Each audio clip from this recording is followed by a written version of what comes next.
Welcome to VCR, Vintage Cinema Rewind. We're bringing old movies to new viewers. I'm Blake. And I would like 2 large glasses of lemonade. I was not expecting that. Yeah, maybe I should have picked that scene for my the segment we just did, which I'm The segment we did last week. Yeah, Scene to sell the movie. The one scene to sell the movie that we did last week and not 5 minutes ago. Because we don't let them peer behind the curtain. Yeah. We got to keep the mystique going. Yeah. No one can know how the sausage is made. Yeah, we're doing Lawrence of Arabia from 1962, the epic film that won all of the Academy Awards, because this is also our Oscars film series, part 1. And it's a movie that, directly we can compare and contrast to this year's likely Oscar Best Picture winner, Oppenheimer. So that's going to come up throughout this dissection of this film. This is our spoiler-full discussion of Lawrence of Arabia. So if you haven't seen this movie, go listen to our primer episode because we talk spoiler-free as possible about it, who this movie is for, whether it holds up in 2024 or not. Spoilers, we'll see. I think if you've seen our primer episode that we recorded last week, you probably already know basically our opinion on this movie. Yeah, and, whether or not you want to listen to the full deep dive discussion without having seen this movie. Because, like I said, I actually think that potentially listening to the deep dive and having the full knowledge of this film going in actually might have increased my enjoyment of watching this movie a little bit. Interesting. It's kind of like how it reminded me of 8.5, where I had to watch it twice before we recorded, before I could really wrap my head around it. Right. This is the kind of movie maybe I should have watched twice, but that would have been 8 hours. I don't have that kind of time. Yeah, well, there's a limit to how much we can do at some point in time as well. Some point in time, yeah.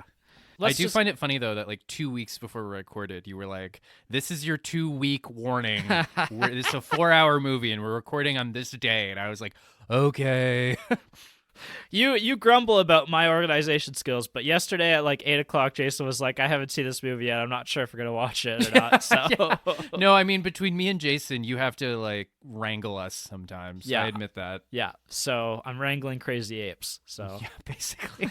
If it weren't for you, Jason and I would just be throwing poo at each other.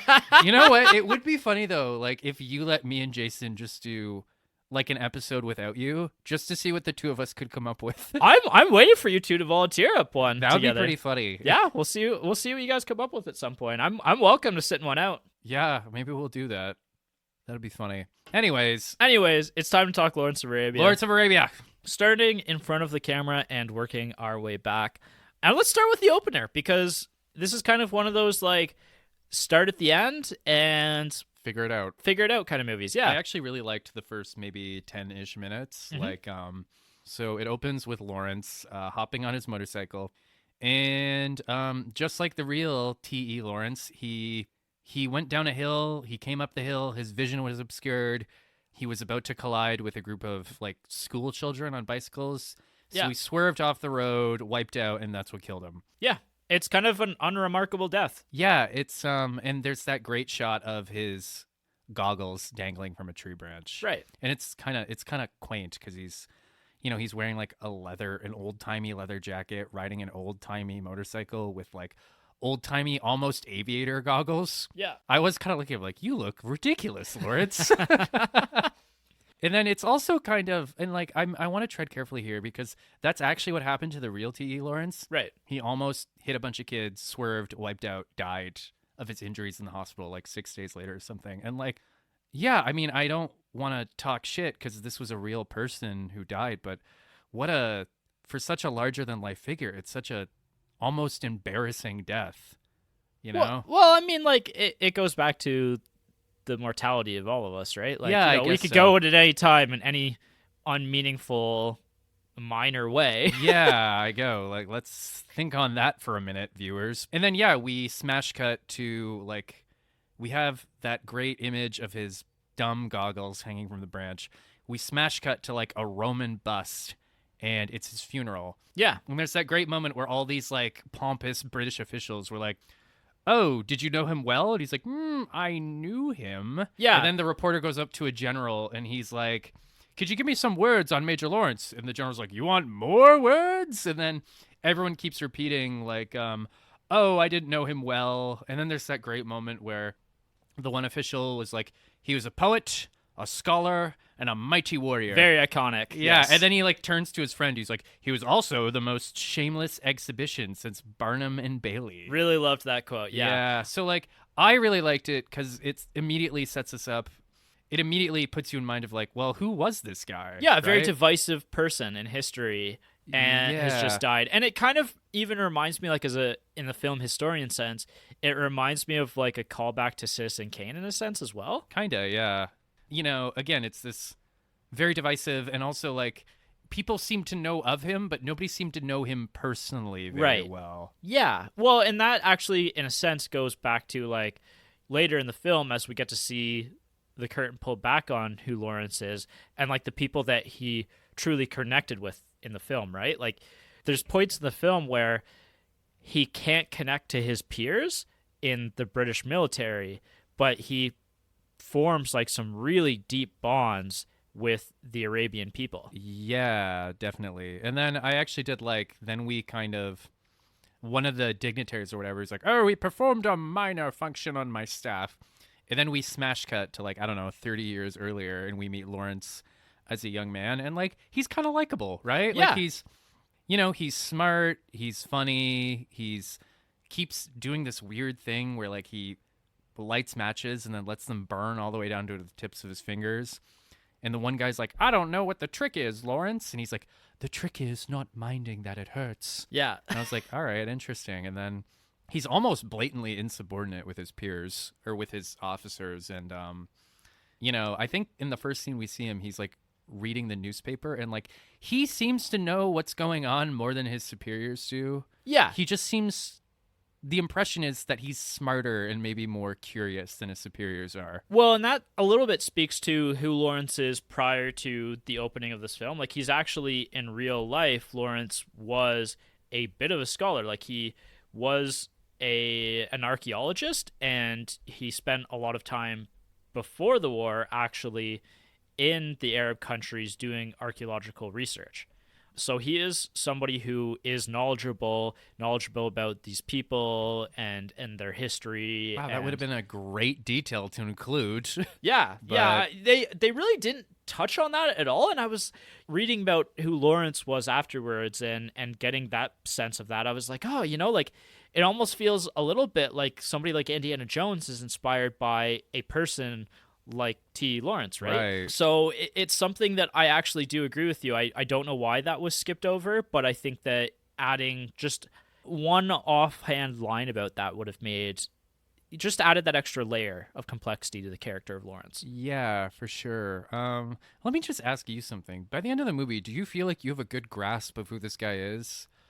I think yes. Okay. I actually do. Like Lawrence's transformation throughout this film and who he was, and part of that is, again, like I can kind of connect with this earlier Lawrence character a little bit. I did like in the second scene that he's in, he's mouthing off to a superior or something, and he immediately turns around and walks into a table, which, spoiler alert, I do all the time. And it's just kind of like, oh, like he's kind of clumsy, you know? He's just kind of this bumbling guy. Yeah, and so, you know what, like, that, and maybe that's part of my goal for this kind of discussion, is to talk you through how I find Lawrence throughout this film and his evolution as a person. Because, like I said, I feel like I did get a good sense of who he was in this movie.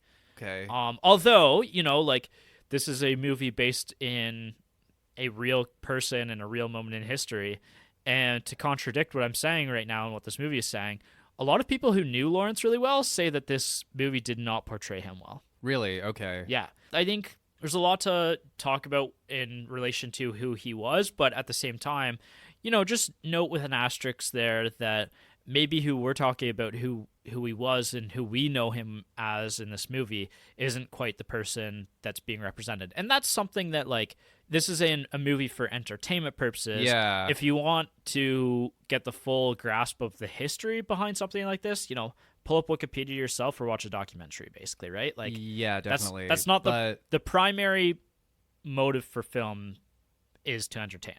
Yeah, and you know what though? I will say one of my big problems with this movie, and it's kind of similar to the problem I had with Oppenheimer, is and maybe I would feel differently if I'd done more research ahead of time, or like maybe I'm just thick headed and it went over my thick head. But Hmm.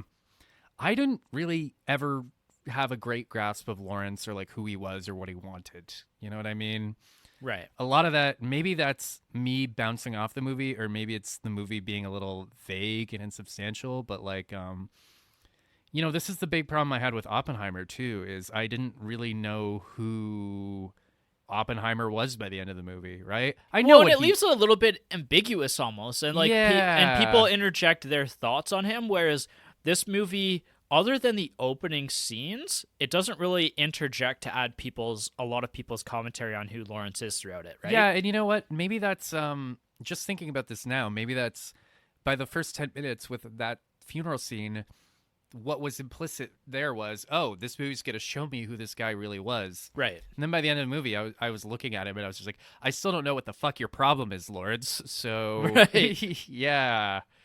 So So, maybe I took something wrong from the scene, or the scene set up something incorrectly. I don't know. well, let's talk through it, and we'll see if we can come to a better idea of who Lawrence is, because I feel like more strongly get a sense of who Lawrence is than you, and Okay. that's even contrasting like Oppenheimer. I do agree with you that I didn't feel like I knew Oppenheimer all that well by the end of his You movie. didn't know who the main character was? Yeah. Yeah, I definitely was a little bit more lost in the sauce in that one, I I think, than I do. was in One of this my one. favorite moments in Oppenheimer was when Matt Damon shows up and he's confronting Oppenheimer. And he's like, I've heard that you're hysterical and a womanizer and dramatic. And I'm sitting there in the theater like, this is all news to me.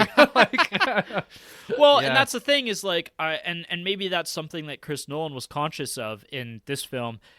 There's definitely ambiguity in this film as to who Lawrence is, and that's where maybe he was trying to use other characters as exposition to tell you what Oppenheimer is and what he stood for. Yeah, maybe. So anyway, this is our first major Oppenheimer tangent. This won't be our last, I'm sure. Certainly not. So at this point in time, early in the film, he's given the task of, or the mission of, assessing the prospects of Prince Faisal, Right.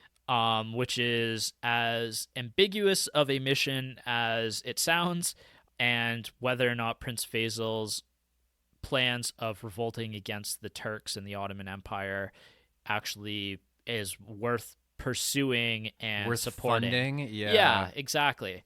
There's not a lot to go with there. Like, and Lawrence, understandably, is somewhat confused and unsure of what his actual role is when he gets there, kind of thing. Yeah. But first, before we get there, we spend 35 or so minutes in the Jordan, Saudi Arabia desert. This is kind of the big, like, cinematic, big operatic score part of the movie where it's very beautiful and very loud, and like, I love the fact that this movie takes place in the location it does, because there's so much natural beauty throughout this film that it's Yeah. like, I didn't know that this part of the world could be so beautiful, and it's not something that I'll ever get to personally visit myself because of all of the complicated nature of that region. Yeah, certainly. So it's something that I really adore and I really appreciate it. But at the same time, again, entertainment wise, the movie spends a little too much time here. Yeah. I do love that moment later on, though, where the journalist asks Lawrence, like, what do you like about the desert? It's just like, it's clean. Yeah. Yeah, so, we get all of that, and, we've talked about our gripes with that in the primer episode. Mm-hmm. Then we get, him and his guide show up at Sharif's well and drink from his well. This is like one of the first, like, cool, like, big scenes in the movie that I like, I start to get back into. Yeah. Where you see, like, way off in the distance, and I love this mirage effect that they do a couple times where Mhm. you like, it's so far in the distance that you barely even see like a shadow of what's going on ahead, and this rider appears. He and Lawrence's guide essentially have a shootout. Like, Yeah. they have a shootout, and his guide is killed, and then we have the back and forth, our first back and forth between Sharif and Lawrence. That's a great scene. Yeah. I also just love how, like, how so like indignant Lawrence is in that whole scene, right? Where he's just like, "You're a murderer," and then Sharif says something like, "Are you not afraid?" And he says, "My fear is my concern." And then he says like, "Well, why don't you come with me and I'll take you to Prince Faisal?" And he's like, "I'm not going anywhere with you." He has this compass and he's like, "I have a compass that'll take me there." And then Sharif's like, "What happens if I take your compass?" And Lawrence just says, this is one of my favorite lines in the movie, "Then you'd be a thief." Or something like, "You'd be a thief as well as a murderer." And then Sharif just very calmly gives the compass back, and I was like, "Yeah, you tell him, Larry." I have some thoughts on all of what you're saying as well. And the first one actually in your portrayal of Peter O'Toole's portrayal of Lawrence actually sparked something in me that I was going to mention earlier. I find Peter O'Toole's performance in this film to be somewhat a little too theatrical for me. I think he was primarily like a Broadway actor before this movie. Yeah. I think even he admitted he had to like learn to rein himself in for the camera. Yeah. Because theatrical acting is much bigger because you want to make sure everyone, like people in the back row, can see you. Yeah, and that's where his performance really I felt that in his performance here, and not every, I think almost any of the other actors in this film are kind of on that same wavelength. No. So it throws some contrast into them, and in a sense that's really good because Lawrence is just such a unique person towards everybody else, right? That he kind of stands out in that way. But it also, again, in a modern watch, that was something I definitely picked up on, and I somewhat clashed with a little bit. Kind of, yeah. He has some great moments of acting in this movie. He has some also kind of silly ones, to be honest. Yeah. Yeah. And I think some of that was by design too. Like, right. My favorite scenes of the movie, to be honest, are when the movie is like making fun of or calling Lawrence out, right? There's that great moment where he's talking to Prince Faisal and he says something like, "Oh, you think we're just a bunch of savages and we're a backwards country and blah, blah, blah, blah, blah." And he's like, and then he actually says one of my favorite lines in the movie is he's like, "We had like streetlights 900 years ago when your people were still like living in huts or something." Right. And I was like, yeah, nice. And that actually goes into the next part of what I wanted to talk about is for as knowledgeable and given Lawrence's background as an archaeologist, for his interest in the study of human beings, I don't think Lawrence actually understands the Arabian people. And I think that he thinks he does throughout this movie, but I think that there's a deep disconnect for his romanticizing of who these people are and who they actually are. Yeah, and again, no, I think this is my all-time favorite line in the movie. Prince Faisal says, "Oh, the English have a great love for desolate places." Right. And then he later says, he's like, "What is it with you Englishmen in the desert? Like," he's like, "My people hate the desert. We dream of green places, but you guys just love it here." Right. Yeah. Yeah. And there's a romanticism even in like the opening act. Like you see that you get the sense that Lawrence really loves the idea of this world that he's in and these people. Like he truly cares about these people. Like that's the thing that holds up relatively well in Peter O'Toole's performance is that I see how much he appreciates this culture and these people. Yeah, and like there's those great moments where he's bonding with his guide before Sharif shoots him. Exactly. And you believe he's genuinely upset. Yeah, and that's the thing is like again, I can appreciate that as somebody who likes learning about other cultures. Like I can see that in him, and I can appreciate the performance in showing us that.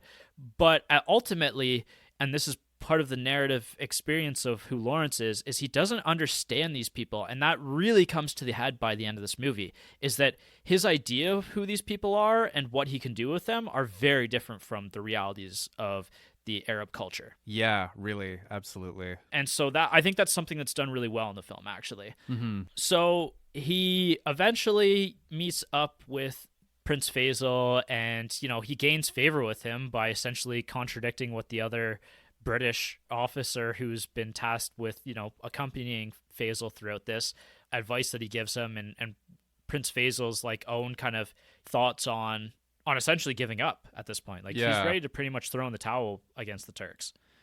That's when Lawrence basically says like, no, this is your land, this is your people, essentially, like you should continue fighting, and I have an idea of how we could maybe get the Brits in here and helping you out a little bit more. Yeah, he's almost kind of like going against his own government to help out the Arabs. Yeah.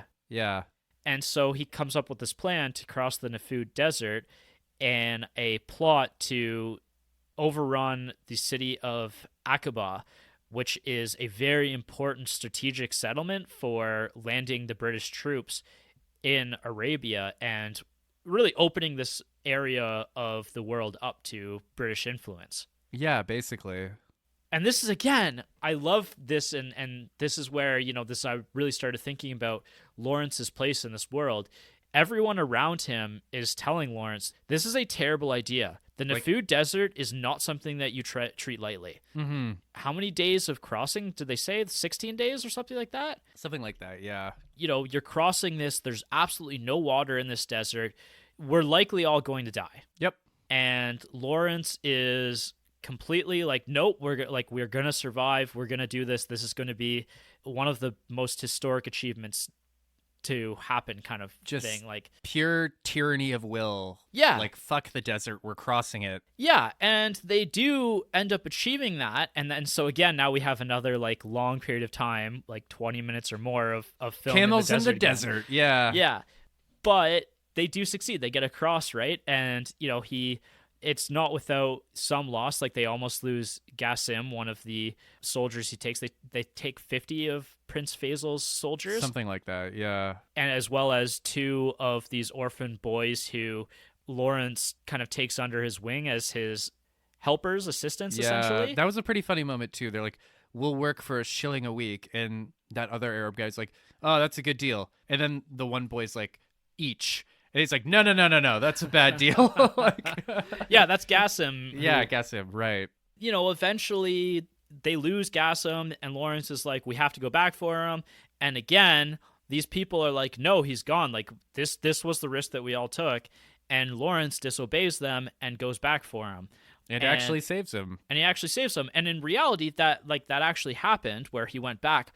And it's a big moment in the movie because everybody celebrates the fact that Lawrence has achieved this major accomplishment of saving this man. Yeah. Whereas in reality, afterwards, they actually ridiculed him endlessly for that because of how stupid of an idea that was. Because he, in reality, probably should have died going and getting him. Well, the difference between the movies and real life. Yeah, and again, that's where what I'm saying here with like Lawrence as a person and as a character.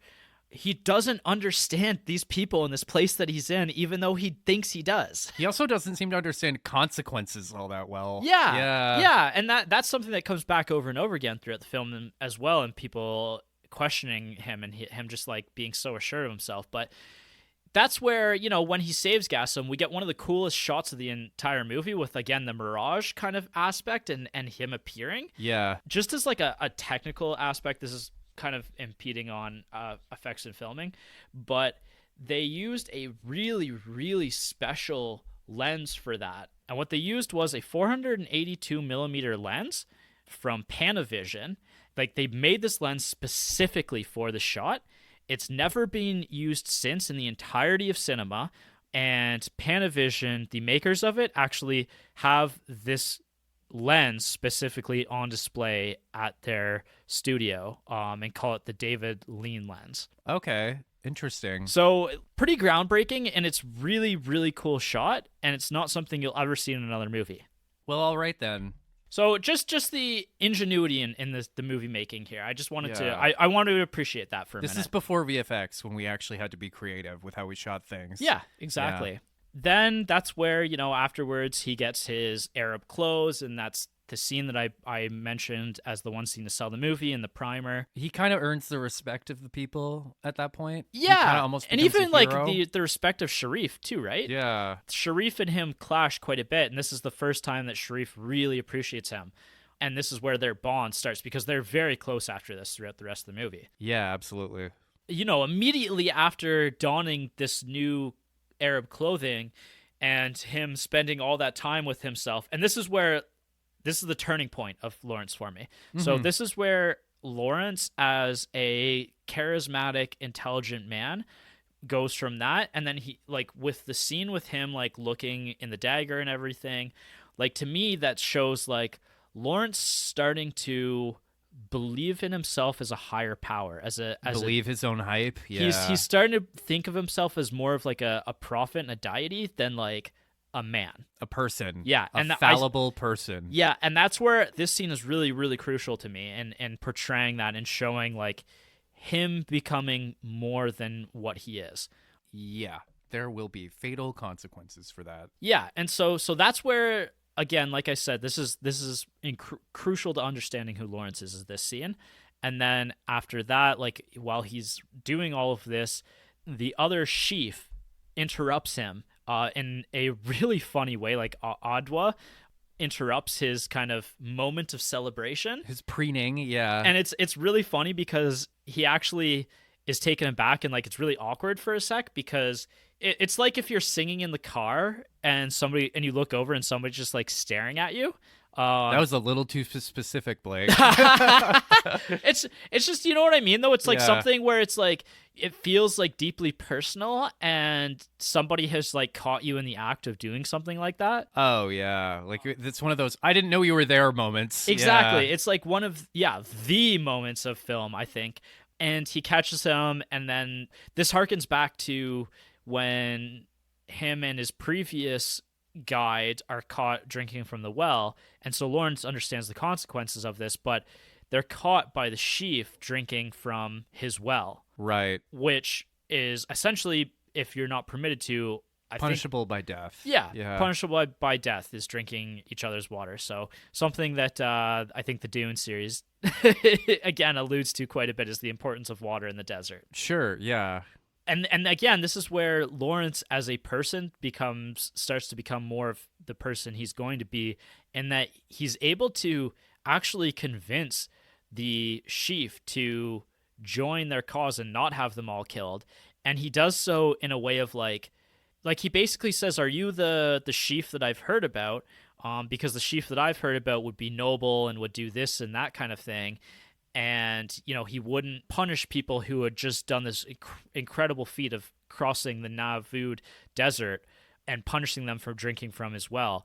And the chief is like, "Oh, you know, this must be somebody else that you're talking of." But he kind of puts his weapon away, and like you can see like his hostility kind of just like fall back. Like he goes from being like his body posture is like very like hostile, and it kind of like He relaxes. Yeah. And so that's kind of the disarming nature of Lawrence, and at showing like him as a leader who, in this moment, somebody who is directly like everything before this, he's kind of indirectly making people follow him, but this is the first time that he really like throwing his fucking weight around. Yeah, exactly. Yeah. And so I think that this is all really important to the prior moments where he's like, you know, checking himself out in the Arabian clothing. Like this is like I said, this is a very, very important scene. He's like, "I'm Lawrence of Arabia now." Yeah, like, yeah. This is the highlight of the whole movie for me. There's also that other movie. I forget who he's talking to, but he says like, I think it's Sharif. It might be somebody else asking him about like his father, and Lawrence reveals like, "Well, you know, my parents weren't married when I was born." Blah blah blah blah. And then the other person says, "Well, it seems then that you can choose whatever name you want." Right. And I'm just like, "Oh, interesting." Yeah. Clever. Yeah. Well, and that again, that's something that of the reality of Lawrence as a person prior to, like, he was a bastard child essentially. Yeah. You know, he's got a very weird place in this world as it is. Yeah, absolutely. So then he convinces the chief to join their cause and take Aqaba. Then we get the siege of Aqaba, which is again one of the best parts of the movie for me. Like, it honestly, unfortunately, it's too short.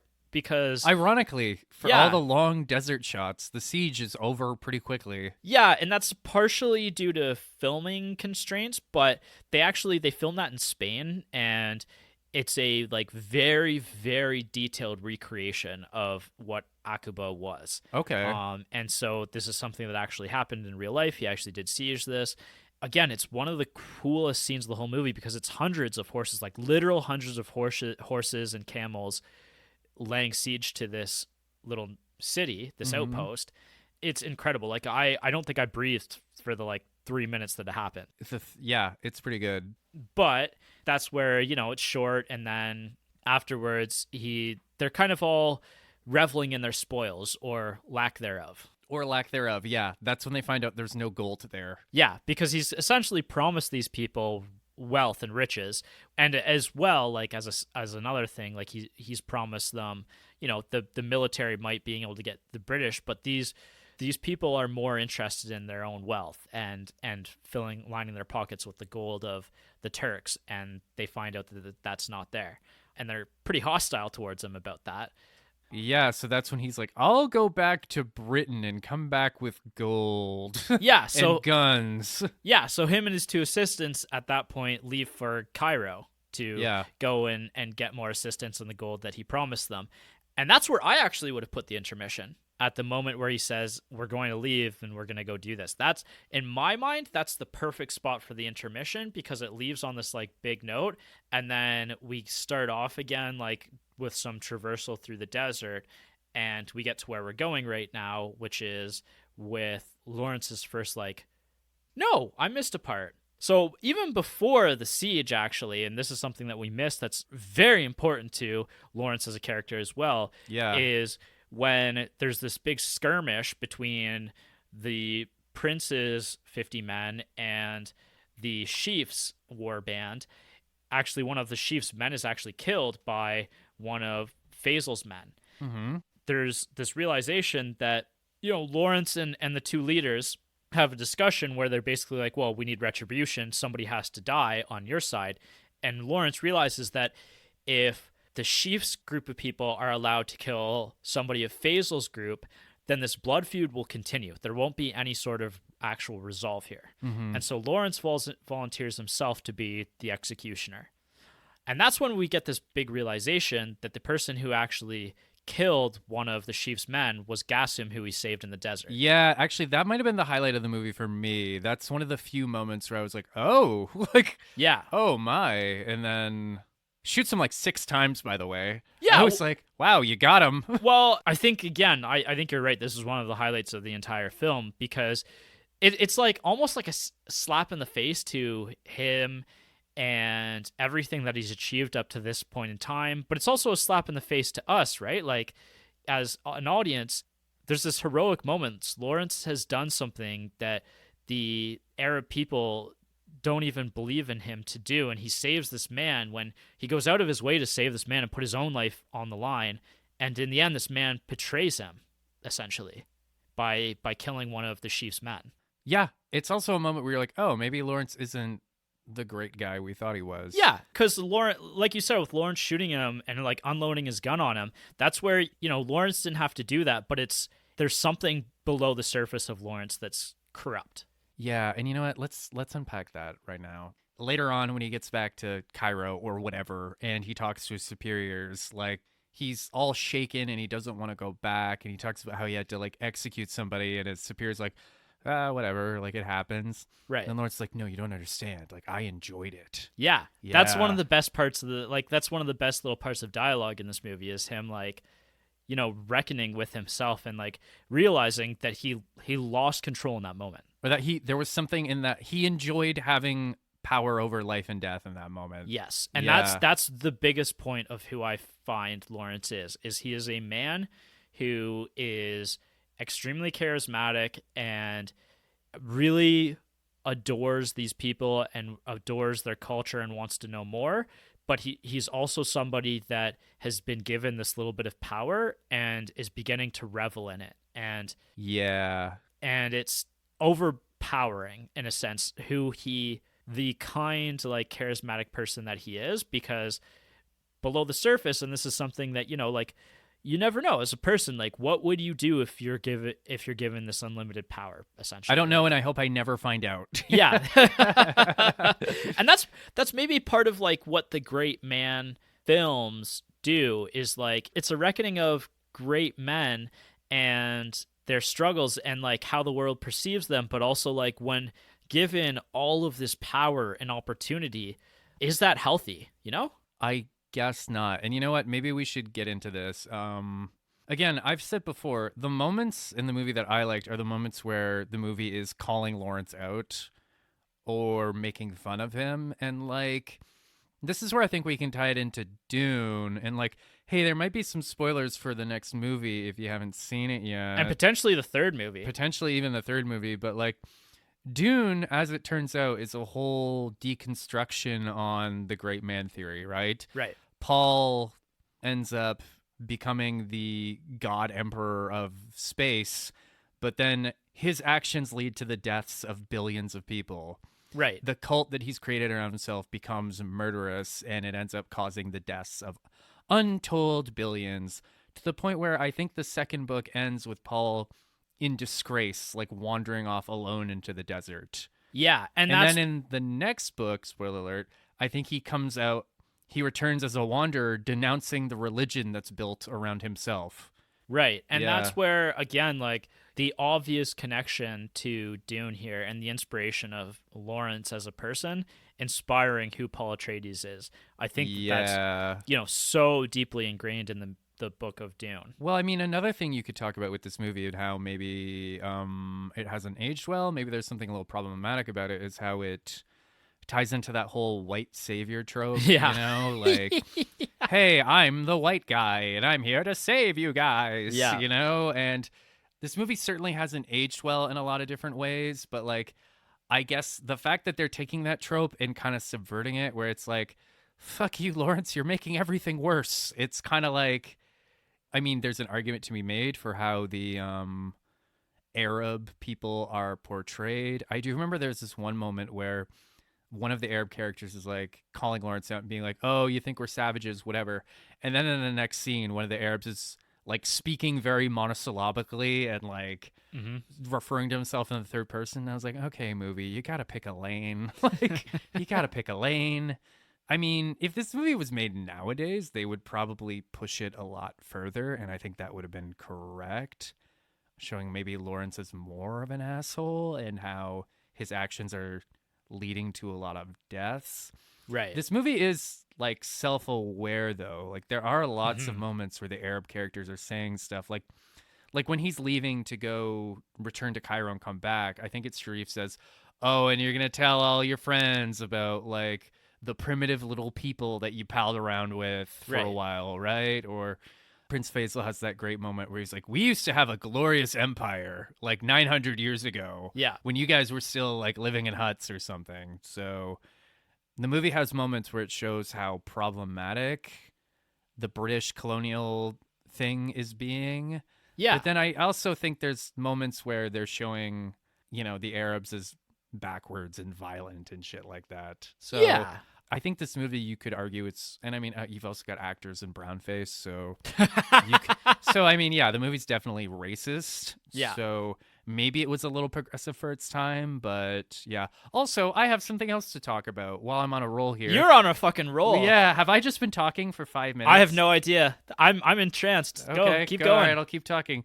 At about 44 minutes into the movie, and I wrote this down in my notes, like, where are the women? ? Yes. Yeah. Also, and then an hour and a half in, I was like, "Where are the women ? ?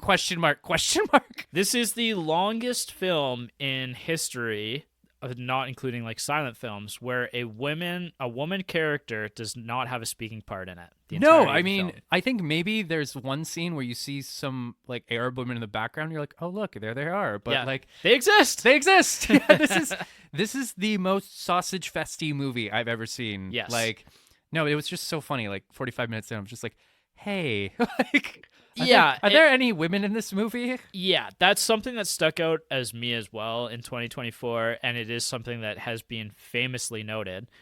And, but yeah, no, like it's something that obviously at this point in history, in World War I, the large, like 99.99% of soldiers would have been male. Yes, of course. But that's not to say that women were not important during this time either. Yeah. Like, that's where something like Oppenheimer, even though Oppenheimer gets some chagrin for the way that it portrays women. I do love how they'll show Florence Pugh's boobs every other scene, but then they'll have what's his face crossing his legs. Yeah, so like you can't see his dick. Yeah, it's like stuff like that. I want to see Cillian Murphy's dick. Let me see it. But what I mean is like, like the way that Chris Nolan portrays women can sometimes be, controversial and it's actually more so Emily Blunt's character that gets more controversy over than Florence Pugh's character. Sure. But at least he portrays women. At least women exist. Yes. Yeah. So that's definitely something that has especially well it's kind of inexcusable too. Like he's in Arabia. Where are the women? It's almost like I think I made this joke to Emily. It's like everyone in these movies it's just men reproducing asexually and creating more men to fight in their wars. You know, Attack of the Clones, I didn't think I'd ever be bringing that up in this movie, but it's like that. Attack of the Clones just solved this problem by like cloning men. That's the solution there. But at least Natalie Portman was in the movie. It solved every movie that occurred before 1970. Jesus Christ. Yeah, it's man. pretty. It's so bad. Hey, speaking of which, should we talk about? I don't know if there's a tasteful way to talk about this. So from the first scene that Lawrence appears in, just from like his mannerisms, the way he was talking, I was like, So I got on Wikipedia and I Googled the real guy, and he was definitely gay. There's speculation. There's a lot of heavy speculation towards that, and it depends on how you read into it. I read into it because I picked up on it. I certainly picked up on it. Something that even, and like Ben-Hur, we talked about the homoerotic nature of some of the characters and relationships there. But for me personally, I read Peter O'Toole's portrayal more as a theater kid style portrayal than as a character being portrayed with some homoerotic tendencies over the top. Okay, fair enough. Again, your reading may vary on that, and the historians are divided on that, but well, and I think even at this point in Hollywood you couldn't show gay characters on screen, so they would have had to just I'd have to look it up. I don't know if Peter O'Toole or the director wanted to see what they could get away with, but I mean, back for this movie at this day and age, like even if they wanted to show him as gay, then I don't know why I hesitated there. Even if they wanted to show him as gay, like they couldn't have been explicit about it, which it doesn't color. I just think it's an interesting detail. Like I didn't know anything about T.E. Lawrence going into this movie, or even much of what this movie was about. I just thought it was kind of interesting. I was like, are they trying to create like an openly gay protagonist in 1963? Yeah. But alas. Yeah, no, I definitely picked up on it, but I read it slightly differently, and then the historians are out on it. Like it's unknown, I guess is how I would put it. He has a couple line reads where he's like, well, then you'd be a murderer as well as a thief. And I was just like, It's just the performance is flamboyant. Yeah, maybe that's what it is. The performance is just very over the top. Yeah. But no, I think it's valid to bring up because it is a questionable part of history whether or not he was. So well, even I think I was reading that like there's theories that he had some masochistic tendencies, right? And then in the movie he's constantly burning cigarettes or he's burning matches down to his fingers, and it's kind of like interesting. So at this point in time, if we actually back into where we are in the movie here, so we're just before the intermission, and he crosses the Sinai Desert with his two assistants, Dodd and Faraj. Yes. Dodd dies in quicksand on this journey. Maybe sure does. One of the most iconic quicksand scenes in film. Yeah, it happens pretty quickly. This is where I think Lawrence... There's like the little bit of self-doubt. The last piece of the Lawrence that we met in this film shows up here. Oh, he's distraught at this point that he couldn't save the little guy. Yeah, and then that's where, when he gets back and we get back to the British Army and he's ready to quit, right? Like this is Lawrence recognizing who he is at the beginning of this film and reckoning with who he's going to become. This is like, again, this really ties back to Dune and Paul Atreides and having this vision of who he's going to be and what he's going to become and what he's going to bring about. Lawrence tries to back out at this point, but he's become nothing to do with it. Yeah, but he's become such an asset to the British military that they sent him back. They sent him back out into the desert to... They immediately promote him to major. Yes. I don't know much about British military hierarchy, but isn't he like a lieutenant at the start of the movie? Yes. So he goes from a lieutenant to major, so I don't know if he jumped up like 3 levels. I don't know enough about the military either. Okay, yeah. I don't know, because he jumps up another military position by the end as well, right? So it must be the right order because he's a colonel by the end. Yeah, he is colonel by the end. That's right. So he's sent back out by General Allenby. Can I just say, though, like, in terms of, like, I know that with older movies, the acting can sometimes be a little different, but there's that great moment when they're, like, taking a carriage or something to the military headquarters, and they're both, Lawrence and Faraj are sleeping, and then Faraj wakes up from a nightmare. It's just like, Dad! And then the British officer's like, oh, we're here, sir. And just something about that moment really made me laugh. Nice. To be honest, I actually like where the intermission is, just because during the course of the intermission, we jump forward 4 months. Right. Chronologically, it makes sense to have the intermission there, I feel. Yeah, I would agree with you in that sense. It just, I think that in breaking up the film... I do agree that it's kind of awkward that the first half is 220 minutes and then the second half is an hour 20 minutes. Yeah. That's a little bit awkward. And part of it's just because of like how much time the opening 40 to an hour 30 spends on the scenery and chewing on the scenery. That's a good way of putting it. Chewing on the sand. Yeah, like that 2 hours and 20 minutes, I bet you could be done in an hour 20, an hour 40. And be paced a little bit better. There's definitely, hey, maybe you can edit this movie next. Like, edited for 2025. The millennials version of Lawrence of Arabia. Maybe that's what we'll do. Maybe that's the business we'll start. We'll start editing old movies for new viewers. Basically just means cutting a lot of shit out. If I had the time, I would love to. I would, like, yeah, and that's something that I guess I look at and I think about really critically while I'm watching a film is if the fat has been cut appropriately on a film. Yeah, absolutely.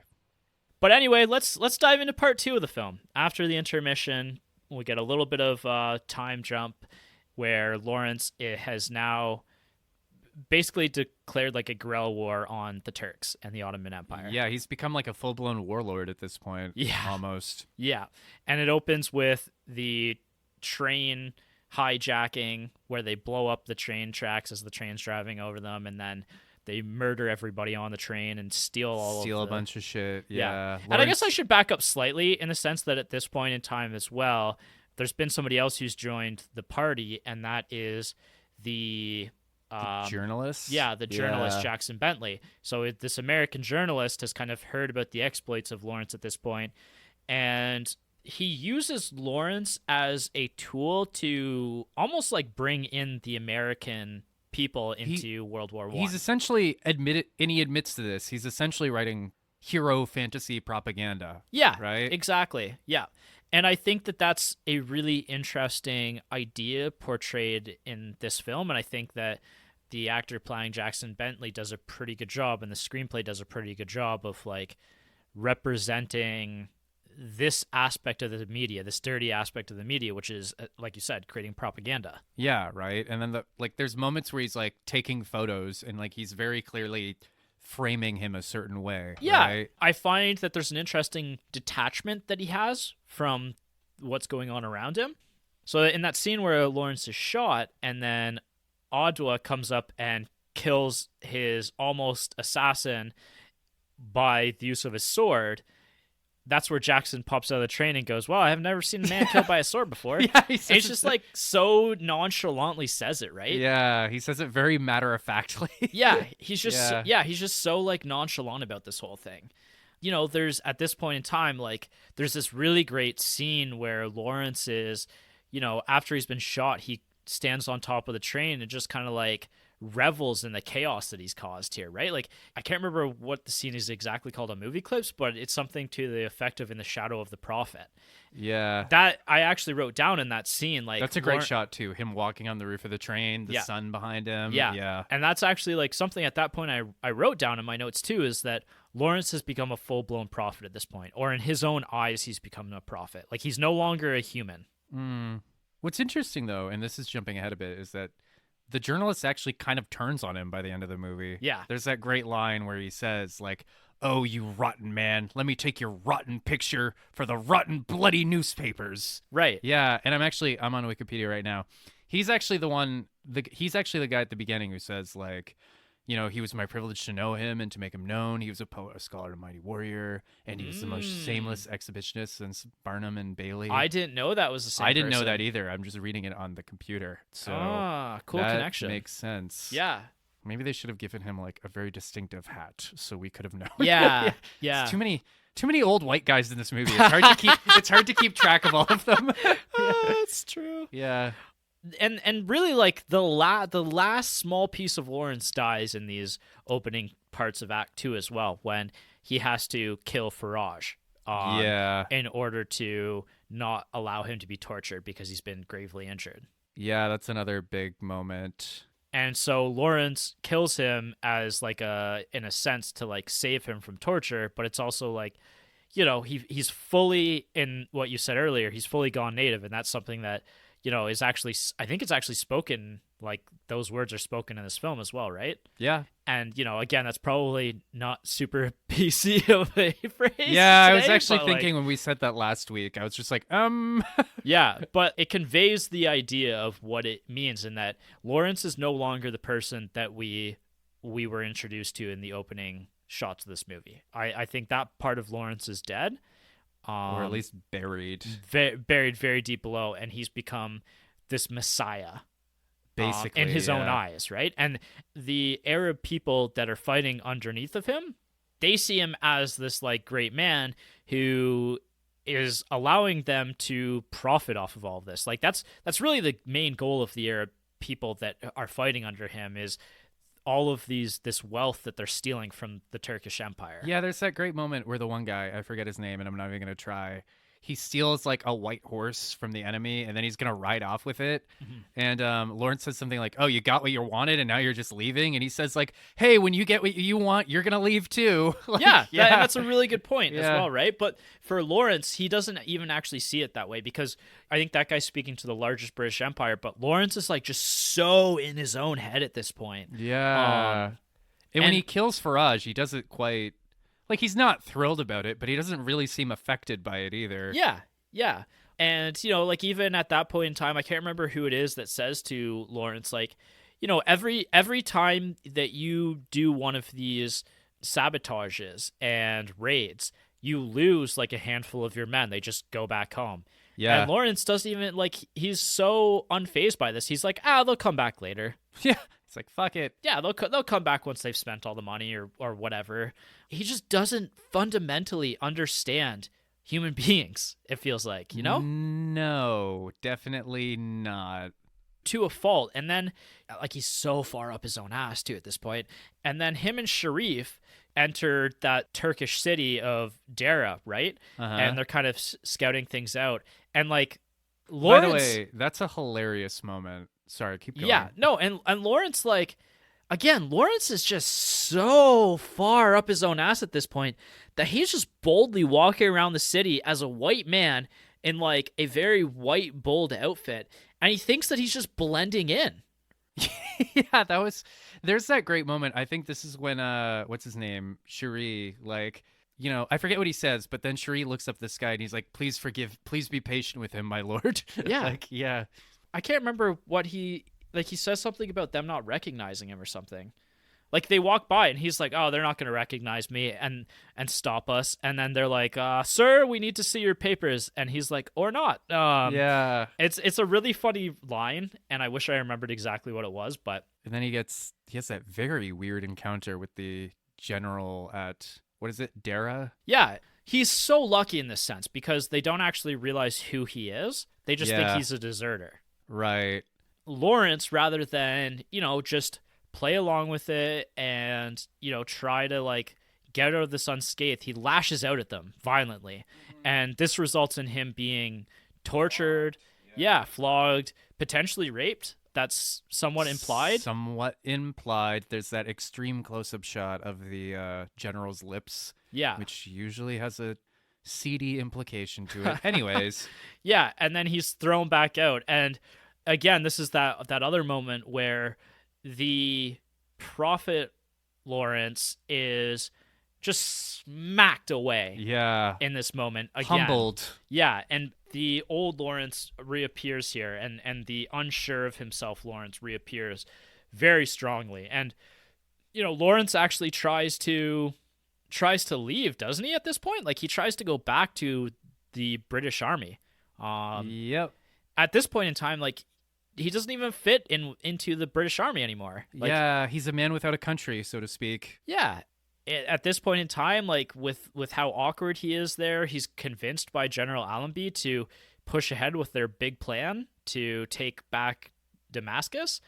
And that's something that, he's spoken about earlier in this film, that he's going to be the first one to end up in Damascus. Yeah. At this point, he actually does agree to go back to the Arab people and lead the final assault, essentially, the march towards Damascus. Yep, and then that's when the big massacre happens.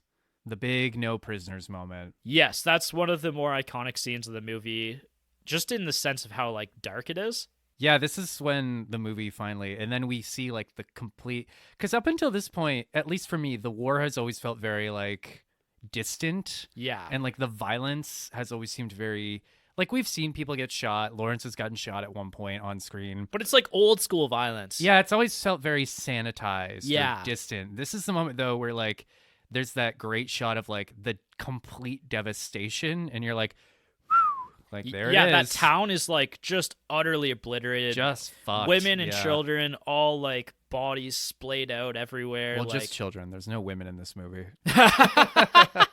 Yeah, and that's where they arrive past this town. They see it all, and then they see the Turkish army leaving this area.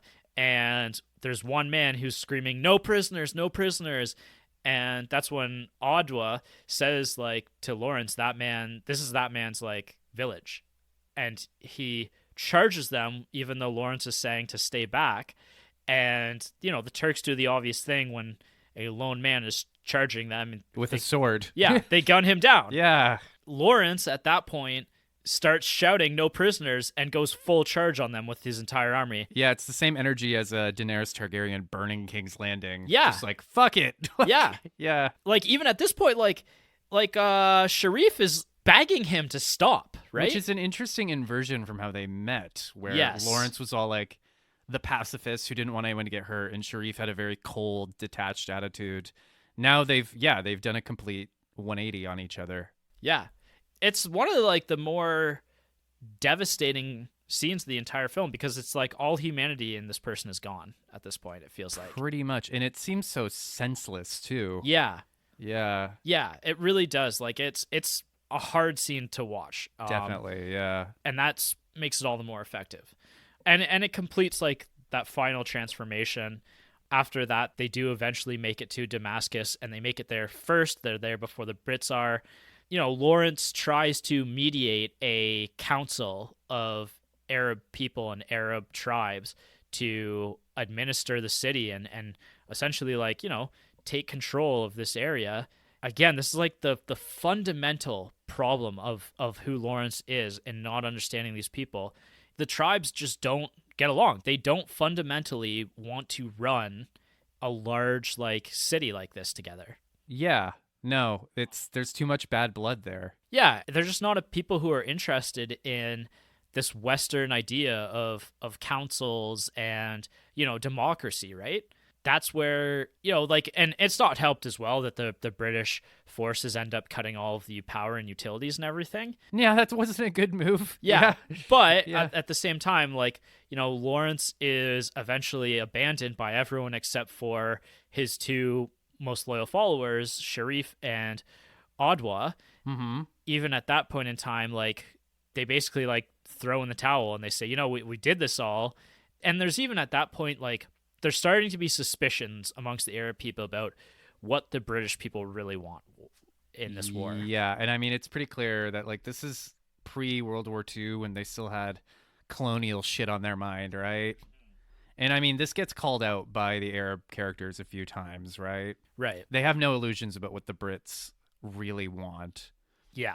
And that's their land and control of this territory. Essentially, yeah. Yeah, and their question on that, and, like, Lawrence has kind of been somewhat ignorant to what the British military is doing there. Like, he does ask them at one point in the first act, like the end of the first act, like, are the British coming here to essentially, like, colonize this Arab land? And they say, nah, don't worry about it, man. Like, hey, what's with all the questions? Yeah, pretty much. Yeah. Pretty much. Eventually, we find out that is ultimately the goal of the empire. Yeah, they just want domination and control. Yeah. Yeah. So everything that Lawrence has done up to this point has been, eventually the world catches up with him at this point in time, right? Mm-hmm. And his disconnect with his understanding of the Arab people, his his willful ignorance about what the British are there and everything. And he's kind of just cast aside, honestly, at the end of the movie, right? It's very Oppenheimer-y. Yeah, it is. And the war machine no longer needs him, and they promote him to colonel and send him back to Britain. They're like, get the fuck out of here. Yeah. Because even Faisal doesn't really have any use for him at this point. It's like, all right. And it's so fascinating to think about that, right? About this man who's given everything, like he's given himself away, like he's no longer somebody who fits into even the British culture and the British military at this point, and he's been sent back home to Britain. And like that's the ultimate like twist to the knife, right? Yeah, it's like, you were very, very instrumental. Thank you. We'll take it from here. Yeah, exactly, right? That's kind of how the movie ends. It's a very appropriate. I really like the ending a lot. Yeah. Especially that part where like you see the motorcycle. Right. And you're just kind of like, oh yeah, you're going to die on your motorcycle. Yeah. in a few Yeah, years. it definitely brings it back full circle to the beginning, right? That was a very nice touch. In a very subtle way. And it's also it's a very downer ending, because it's kind of like, you killed all these people and you did all this for what? Now we're just sending you home.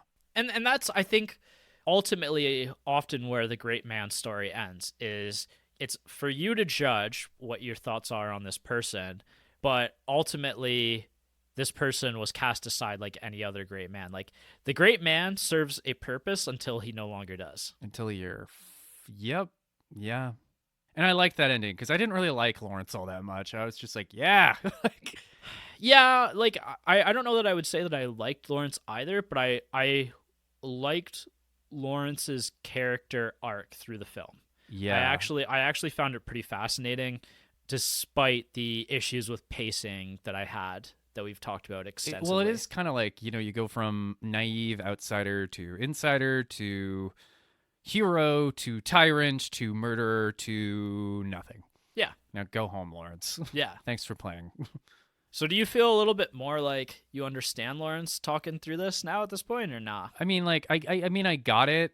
I got what the movie was trying to do. I just wasn't vibing with it that much. And that's fair. That's fair. Yeah. Like I can't say that I necessarily did either. And like, a lot of that's just the way that this film decided to. might have almost worked better as a book, which, I mean, is funny because it's kind of based on a book that he wrote. Well, this is a great segue to sequels, prequels, reboots. Yeah, this let's is do it. based on. By the way, I also want to say T.E. Lawrence was actually a prolific writer in his time. That's another great detail that I would have loved to have seen more of in the movie. Yeah, that's a good point, actually. Yeah. That's actually the reason why a film like this came to be, is because of the extensive writing that Lawrence did. Yeah, like he wrote an autobiography called, like, what was it? Like The 7 Pillars of Wisdom, about his whole campaign. And then he wrote an abridged version of his own autobiography that this movie directly adapts from. I forget what the abridged version was called. Yeah, the abridged version is Revolt. 7 Pillars of Wisdom is the long version.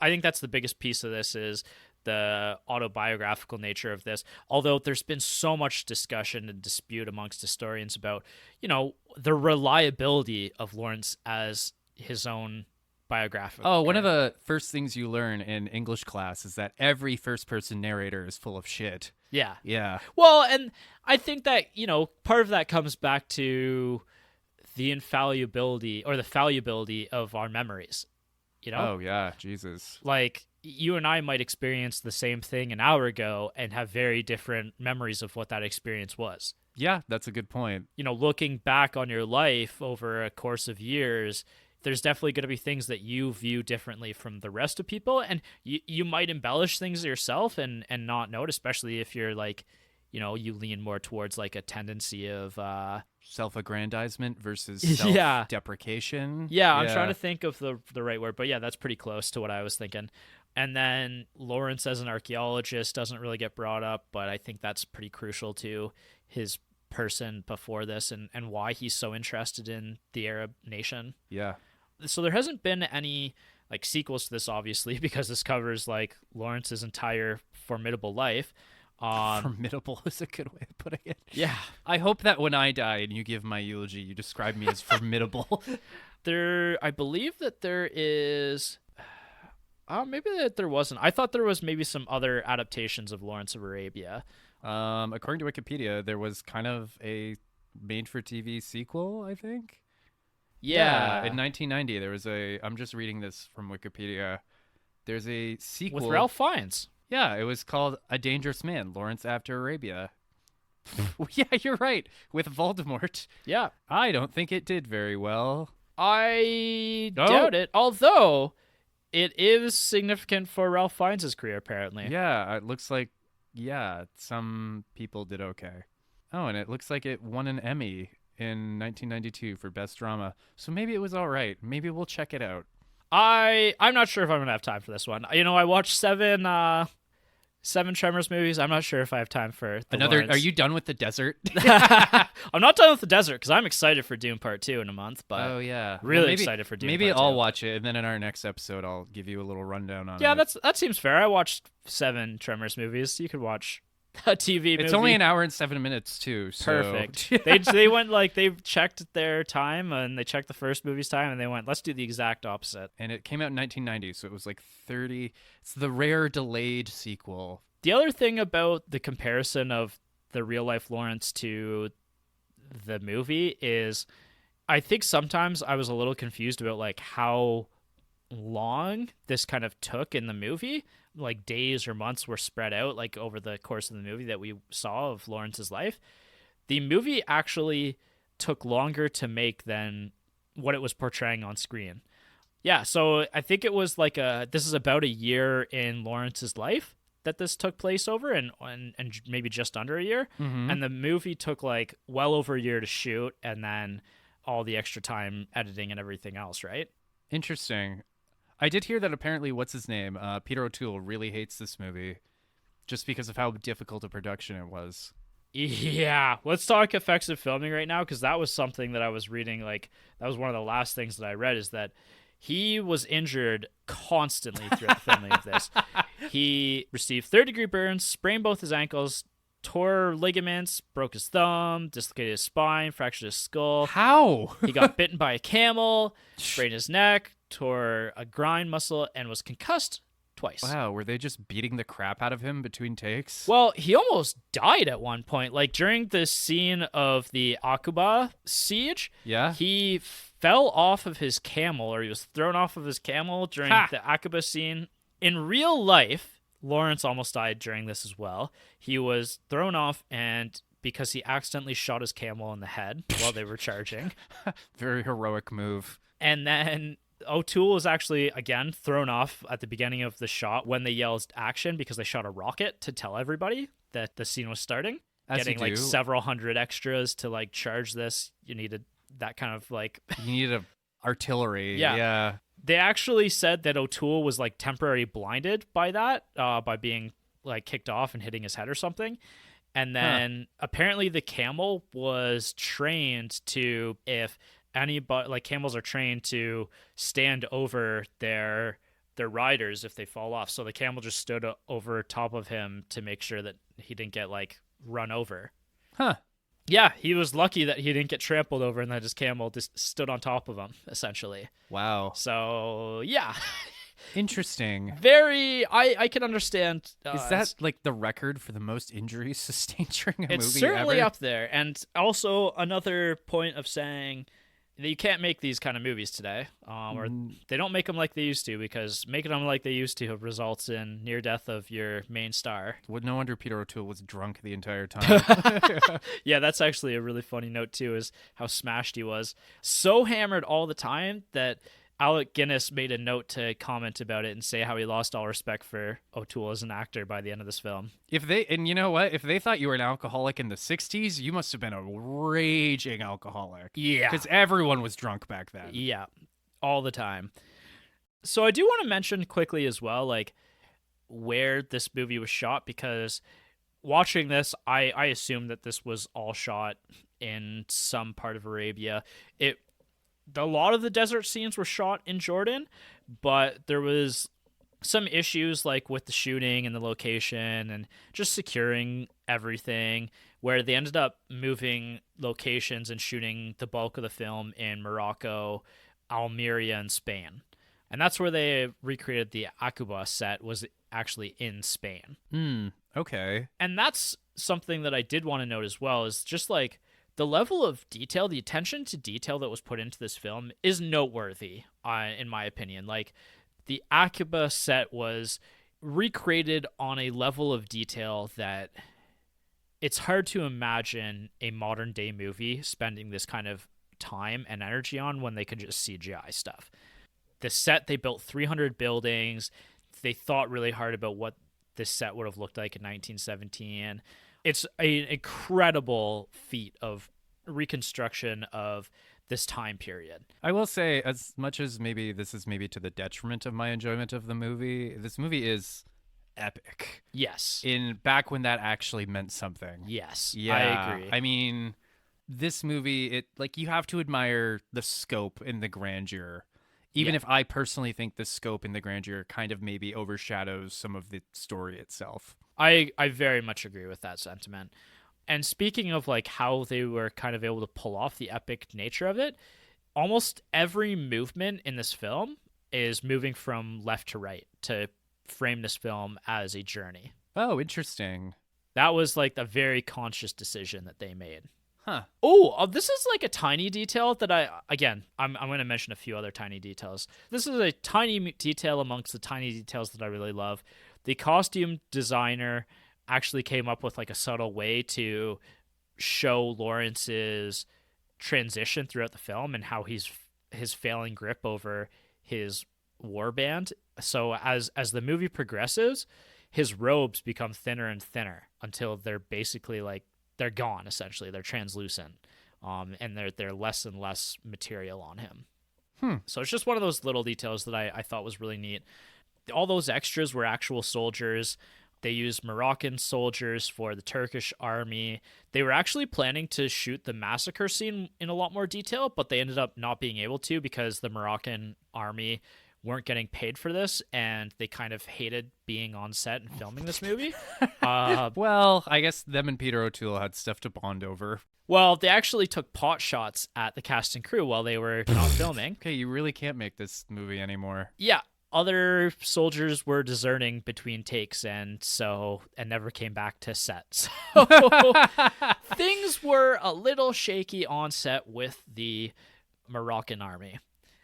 They actually found, this is a really cool little piece of history, but while they were scouting locations in Jordan, they actually found the Turkish trains that had been destroyed by Lawrence like 50 years prior during the Arab Revolution. They were still there. I don't know if they're still there today, if you can visit them or not, but I imagine right now with how war-torn everything is over there, you can't. But it is pretty wild to imagine coming across a half-obliterated train in the desert. That is certainly noteworthy. Yeah. It's conversation worthy. Oh, I don't know. Did you catch this? This is something that I pointed out to Jess while we were watching. While they were filming the night scenes while they were on camel, did you notice that the scene was framed during the day? Day for night? Yeah. Yeah. The camels all had really pronounced shadows behind or below them, and I actually pointed out to Jess. I was like, they're filming this in the day, and they just actually like dimmed the light. Yeah, lighting. That's an old-timey Hollywood technique. Day for night. Yeah. Yeah, it's kind of obvious. It doesn't hold up super well, especially if you've got like the eye for cinematography. Yeah. It's something that you definitely notice today. Yeah, definitely. I mean, I don't know. I guess who wants to film in the desert at night? It's probably cold. Well, it's also pretty much impossible because there's literally no lighting at that point. Yeah, that's right? a good point, too. It would have been pitch black, and like you wouldn't have been able to shoot anything. I guess there's no electrical outlets out there either. Nope. You'd have to power your lights with generators. Yeah, fuck it. Day for night. I don't care. Yeah.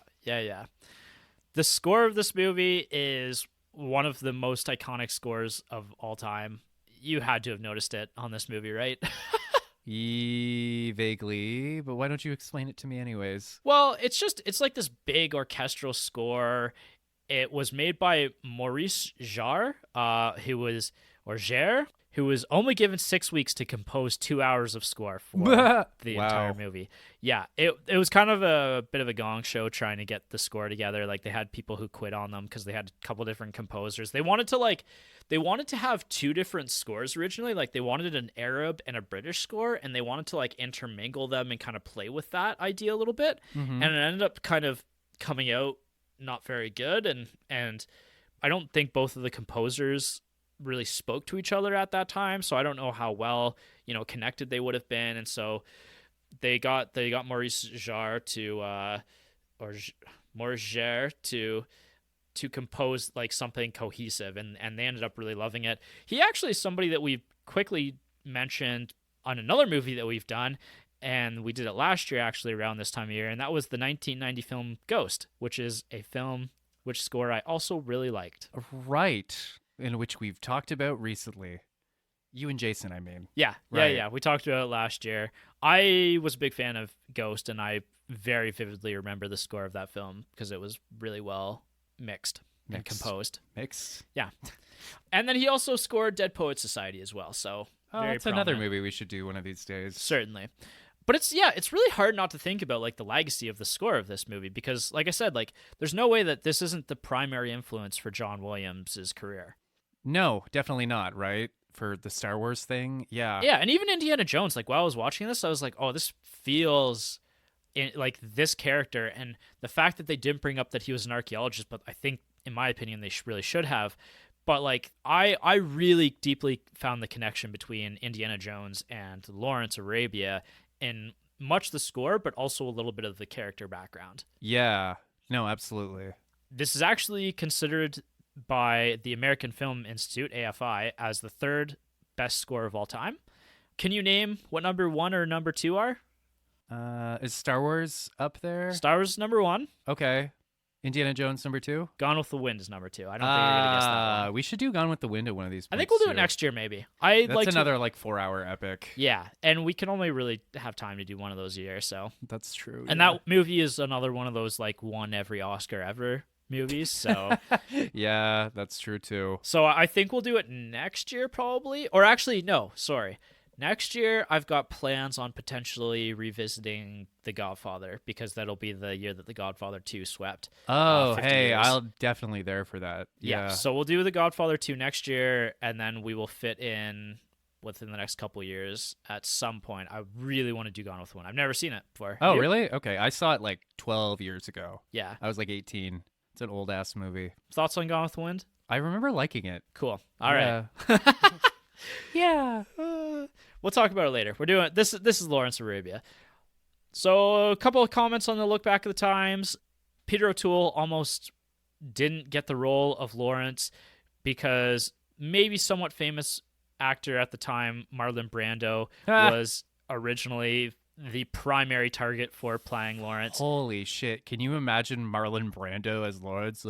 This would have been one of the greatest movies of all time, or a disaster. I mean, it would have been, just you come in, you drink from my well, you speak to me with such disrespect. Well, I actually... prisoners. When I think of Marlon Brando and what he would have brought to this role, I actually think a lot more of Apocalypse Now, right? And his God, he would have been terrifying as evil Lawrence. Yeah, exactly, Yeah. right? He would have been Captain Kirk, essentially. Captain Kurtz. Kurtz, yes. Damn it. Captain Kirk was the Enterprise. Yes, I know. I had it in my head. I had Kurtz in my head when I was thinking about this okay. segue earlier, but I messed it up. That's okay. I forgive you. I I don't normally correct you on things, but I had to step in. No, with that one. I knew that one too, and I still messed it up. But yeah, no, he turned it down because he said that he didn't want to spend 2 years of his life riding a camel. I gotta admire the honesty on that one. Well, I mean, in all honesty, it's pretty valid too because Peter O'Toole at this time, the first time he tried riding a camel, he actually had blood oozing from his jeans because of how much it tore up the inside of his legs. Is riding a camel hard? Oh yeah, I don't know. I Did don't you know not pay attention to like how they had to sit on the camel with their leg crossed, kind of thing? I didn't. I wasn't. I paying actually that made a much comment to attention. that while Jess and I were watching. I was like, they sit on the camels like significantly differently from how you ride a horse. Jess is Huh. like, well, yeah, how would you ride a horse? It's a freaking camel. I guess. So what he ended up doing was adding a layer of sponge rubber into the saddle to make it easier and better to ride with. And that actually ended up becoming a significant technological improvement that he made to riding camels. So the actual Bedouin tribesmen who were helping them, assisting them on set in Jordan, ended up all adopting this measure, as well as all of the extras on set of the film who were riding the camels. So Peter O'Toole is not just an actor; he's an inventor. Peter O'Toole is known in the Arab world as Ab al-Isfajah, which is the Arab term for father of the sponge. Wow, that's funny. What have That you is done with your life, Michael? Not much, I you guess. certainly aren't the father of the sponge. I can't. No, I'm not. Okay, I'm not. Yeah, I am somewhat jealous. It's just funny how sometimes like the most obvious shit is so not obvious, right? Right. Peter O'Toole was just this dumb white guy who was like, "What if I just put a sponge on the saddle?" And It's almost like they got the right person to portray Lawrence. yeah, I guess so, right? And all of like the Arabs watching were just like tearing their hair out, like, "Oh my god, he's brilliant!" Yes. So the father of the sponge himself. Wow, that's one of those things where it's like it's so funny I can't even laugh. Like I'm just baffled. Yeah. Beautiful planet this is sometimes. I'm gonna miss humans when they're gone. Oh God. I mean, yes, hello, fellow humans. I am also one of you. Is that your best Zuckerberg rendition? Yeah, I guess so.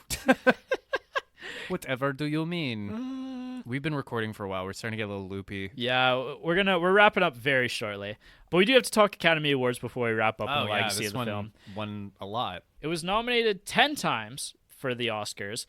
So I'll read off all of the nominations, and then I'll read off of what it won. So the 1963 Oscars, it was nominated for Best Picture, Best Actor for Peter O'Toole, Best Supporting Actor Omar Sharif, Best Director, Best Writing Screenplay based on material from another medium, Best Cinematography, Color, because they had black and white and color cinematography. Oh shit, this was the 60s. Yep.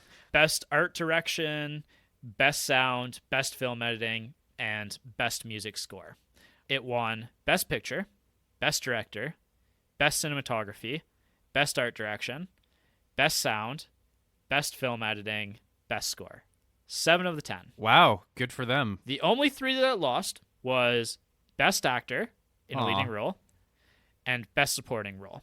And then Best Writing Screenplay based on another medium. Okay. So what it lost to is a movie that we're going to be talking about next time on the podcast, the film To Kill a Mockingbird. Oh, right. Yes, Gregory Peck won the Best Actor award. I can kind of understand because I've critiqued already a little bit Peter O'Toole's performance in this one. I feel like Peter O'Toole has a tendency to overact. Because I Yeah. remember in Troy being like, oh, like... Yeah, and that goes back to his theater roots, like you were saying. But it's been a long time since I watched Kill a Mockingbird, and I'm quite excited to check it out next week. But I think that preliminarily, without having seen, because we're going to do our comparison once we watch the To Kill a Mockingbird scene, but out of the gates here, I'm going to say that I largely agree with the awards that it won and the awards that it lost when comparing the other giant of that year, To Kill a Mockingbird. Interesting. But we'll have to see how it plays out once we watch To Kill a Mockingbird, because like I said, it's honestly been about 15 years since I watched To Kill a Mockingbird. I've never seen it, so I can't really comment. But just based on the few clips I've seen, I think that Gregory Peck was probably the better choice. Yeah. Yeah. So, yeah, we'll compare and contrast when we get to that next week. Maurice Jarre won Best Original Score for this one. He also won Best Original Score for 2 other films, Dr.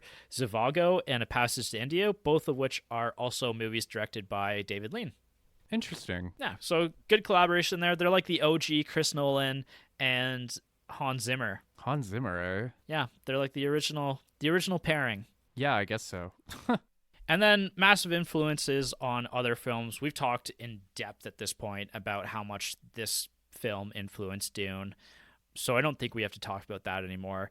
What I'll say is that obviously Star Wars massively influenced by this, like A New Hope, the score, the desert environment. He even cast Alec Guinness in one of the leading roles of Star Wars. Like, come on, Yeah, right? I know. It's pretty much up there. Yeah. So obviously, I think that it's not hard to see those kind of connections. Like even to other stuff, right? Like we talked about Hidalgo. We talked about how this movie shares the connection with Oppenheimer so deeply with Oppenheimer, right? Like Mm. I'm gonna brag a little bit, no, not even humble brag. I'm gonna brag here a little bit. Go- hey, I did man. a pretty good damn job of identifying which movie year was most connected to our current modern day Oscars. Yeah, all right, Blake. We'll give you that one. Yeah, I did a pretty good job deciding on doing this one and comparing it to Oppenheimer. So That's fair. Yeah. But This yeah. is me grudgingly agreeing with you and giving you praise. But yeah, no, like other movies that share some of this the DNA of this film that have been directly influenced by this include Prometheus. We've already talked about Mad Max, Star Wars, Star Wars. Indiana Jones. Yep, Indiana Jones. Apparently, the Frozen franchise shares some DNA. I haven't seen Frozen. I've seen Frozen 1 and half of Frozen 2. I don't really see it. Well, apparently it shares some sort of influences there. Okay. As well as Hurt Locker, Yep. Catherine Bigelow's famous film. That's a good movie. I actually have never seen The Hurt Locker. It's tense. Yeah, I believe that.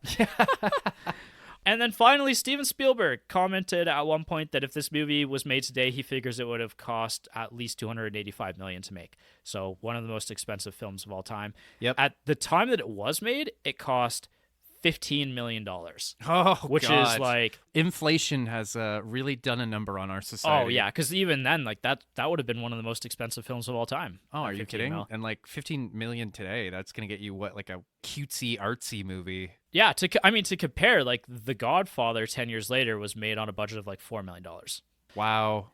And it made $70 million at the box office against its $15 million budget. Oh, hey, 70 million at the box office nowadays is like that's A billion? barely breaking even for a Marvel movie. Yeah. Oh, it's not breaking even. It's like actual box office That's a flop. Yeah. It's a flop for any Yeah. big budget movie, which is all we get these days is big budget movies. So, Pretty much, yeah. but anyway, that's it for my legacy bits.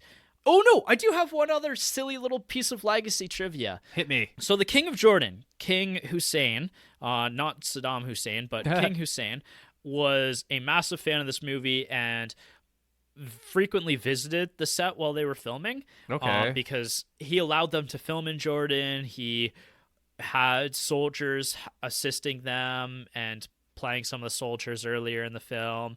He actually ended up marrying a British secretary who he met on set of the film in 1962. Their son became the King of Jordan when he passed away in 1999. And so this movie has an actual legacy to the monarchy of Jordan. This movie is a kingmaker. Yeah. Wow, good for them. Kind of wild that it kind of went full circle here in that Lawrence had some influence over the region of the Middle East, and then the movie Lawrence of Arabia had further influence over the region of the Middle East. Interesting. Personal reviews and the partner factor. So you and I have kind of danced around our thoughts on this one. I'm going to lead out on this one because I Okay. finally today, it took me a week of thinking about this film to finally understand how I feel about this one. I like the history of this movie and the legacy of this film more than the film itself. Yeah. This movie helps me understand why it's so beloved. Like watching it and reading about it, I understand why, like, you know, the boomer generation or older has a deep love for this movie, and the filmmakers of that generation have a deep love for this movie because those filmmakers were obviously so influenced by this film to make something like Star Wars and Dune and all of these other pieces that, again, the generation above us have in turn loved and then recreated. And so we're actually, in a sense, we're getting a 2-generation view of filmography here. Like, the movies that our parents grew up with and watched and loved are films that were influenced by this, and then our movies, our generation's movies, are influenced by those films. So we're kind of watching this through like a 2 generations removed is a good way of putting it. Yeah. So I think in that sense, I really appreciate the film,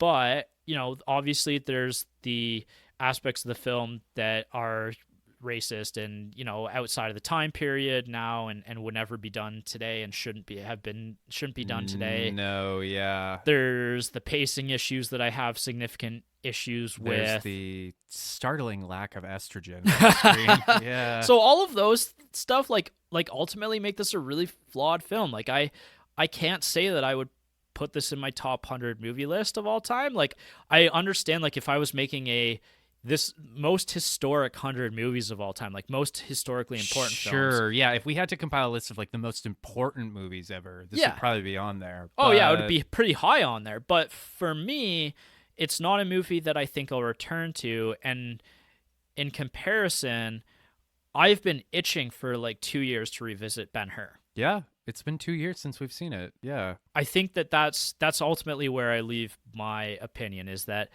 it's a very flawed film that I don't think I'm going to revisit and I can appreciate the history of, whereas a film like Ben-Hur holds up infinitely better as a form of entertainment. Yeah, I kind of had high hopes going into this movie because I had such a good time watching Ben-Hur with you, but I found the movie kind of boring, which sounds... Yeah, come at me, film snobs. I don't care. I already said I hated Aguirre last year, so... Which I loved, so you can suck it. That movie rocked. Yeah, I wanted... It's the same problem I had with Oppenheimer. I didn't really feel that connected to the plot or the characters or what was going on. As grand and epic as this movie was, I felt very disconnected from a lot of what was going on. And I think part of that is, again, like, your and I's taste in films. Sure. And you and I are just not people who are particularly interested in films as biographical storytelling narratives. You know what? I'm going to disagree with that. You know what it is? It's that I've worked as a journalist for a number of years, and my philosophy has always been like, I don't really give a shit what you're doing. I care why you're doing it. Yeah. Right? And the movie does give us a little bit into Lawrence, but I needed more. Yeah. I just think, for me personally, I had enough of like Lawrence. They gave me enough of Lawrence. It was disjointed because of all of the big stuff that they were doing as well. Not enough. Yeah. Partner factor. Jess was bored to tears by this film. She actually didn't even watch the last like 30 minutes of it. She gave up. She was that far in and she gave up on the movie. Oh man. Yeah, and that kind of, again, speaks to who this movie is for in 2024, and I think that's going to be a pretty limited audience. And I kind of expect us to get chirped quite a bit for not liking this movie. Yeah, I mean, I always feel like guilty and trepidatious coming in when there's a classic that I wasn't.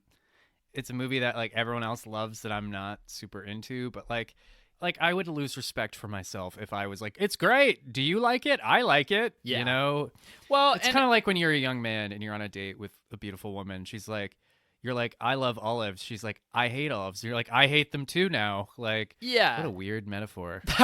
We've been recording too long. Yeah. I think that ultimately, while you and I can both appreciate aspects of the film, that's the reality. Like, sometimes movies don't hold up to the test of time. Or sometimes it's just a personal thing, right? You know, it doesn't mean it doesn't mean that we think the movie's bad. I don't think this movie is bad. No, I don't think it's bad either. It's just flawed. And I think I even said that about Aguirre. It's like, I don't think this is a bad movie. It's just not for me. Right. Yeah.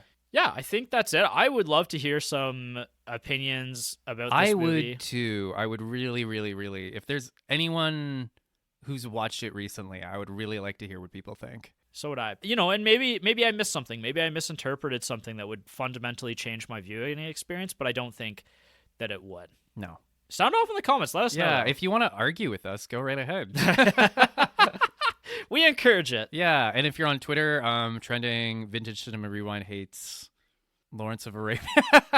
And if you're on Twitter, just start the hashtag VCR has terrible taste. Yeah. That's what we want to be known for, our bad takes on classic movies. Yeah, I know. Hey, maybe we're not going to be the father of sponges, but maybe we'll be the father of bad takes. Yeah. I could live with that. I don't know if I could. You and I have different expectations for ourselves. And this podcast. It's okay. That's it though. We're done. We've talked for too long. Let's wrap her up. Yeah. It was a good episode. I'm glad we talked about this movie. I'm glad we did it, but I'm never going to revisit this film. Nope. We're going to make ourselves 2 tall glasses of lemonade and never speak of it again. Yeah. All right. See you next week for To Kill a Mockingbird. Tell your dad. Tell your father.